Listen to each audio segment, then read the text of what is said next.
सीता स्वयंवर के अवसर पर श्री राम शिव धनुष को तोड़कर सभी की प्रशंसा के पात्र बन जाते हैं, पर मुनि परशुराम को यह समाचार क्रोधित कर देता है। वह अपने फरसे को चमकाते हुए सभा में पहुंचते हैं और राजा जनक से उस व्यक्ति का नाम बताने का आग्रह करते हैं जिसने शिव धनुष तोड़ने का दुस्साहस किया है। श्री राम कहते हैं कि इस धनुष को आपके ही किसी दास ने तोड़ा होगा।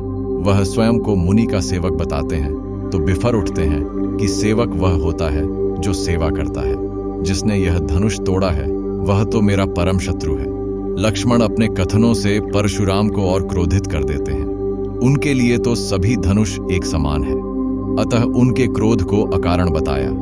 परशुराम लक्ष्मण को अपनी शूरवीरता और महिमा से परिचित कराते हैं तथा स्वयं को बहुत बड़ा योद्धा एवं क्रोधी बताते हैं।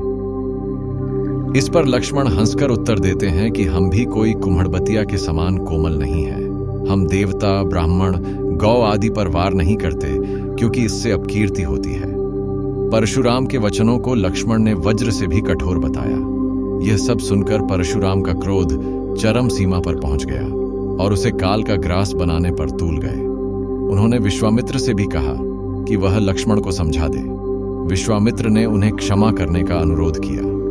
लक्ष्मण की बातों ने परशुराम को और भी चिढ़ा दिया। उन्होंने कहा कि सूरवीर तो युद्ध में कुछ करके दिखाते हैं, गाल नहीं बजाते।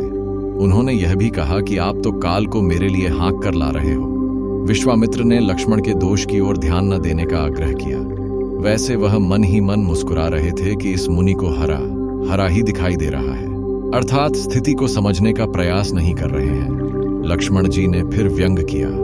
अपने माता पिता के ऋण से मुक्ति पाली, अब गुरु ऋण शेष है, उससे भी छुटकारा पा लीजिए। मैं सारा बकाया चुका दूंगा। इस पर परशुराम फरसा को चमकाने लगे और सारी सभा अनुचित है कहकर चिल्ला उठी। अंत में श्री रामचंद्र जी संकेत से लक्ष्मण को आगे बोलने से रोक देते हैं। तब राम ने सभी को भयभीत जानकर स्वयं उत्तर दिया, हे नाथ, शिव जी के धनुष को तोड़ने वाला आपका ही कोई एक दास होगा, अर्थात मैं आपका दास हूं। कहिए मेरे लिए क्या आज्ञा है, मुझसे कहिए। यह सुनकर मुनि परशुराम क्रोध में भरकर बोले, सेवक तो वह होता है जो सेवा करता है। शत्रुता का काम करने वाले से तो लड़ाई ही की जाती है। हे राम सुनो, जिसने शिव धनुष को तोड़ा है वह सहस बाहु के समान मेरा शत्रु है। वह इस समाज को छोड़कर स्वयं अलग हो जाए, नहीं तो सभी राजा मारे जाएंगे।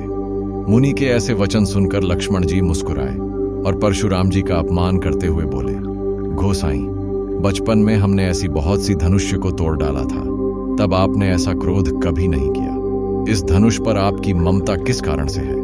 यह सुनकर भृगुवंश की ध्वजा स्वरूप परशुराम जी कुपित होकर कहने लगे, अरे राजपुत्र, काल के वश होने के कारण तुझे बोलने की कुछ भी समझ नहीं है। सारे संसार में विख्यात शिवजी का यह धनुष क्या धनु ही के समान है? परशुराम कुछ और कहते, इससे पहले ही उनका फरसा और धनुष खुद ही श्रीराम के पास पहुंच गए। श्रीराम का शांत स्वभाव और उनके पास अपने धनुष फरसे को देखकर परशुराम समझ गए कि राम अवतार हो चुका है। अब मेरे अधूरे काम राम पूरे करेंगे, अधर्म का नाश करके धर्म की स्थापना करेंगे। इस घटना के बाद परशुराम बिल्कुल शांत हो गए और वहां से चले गए।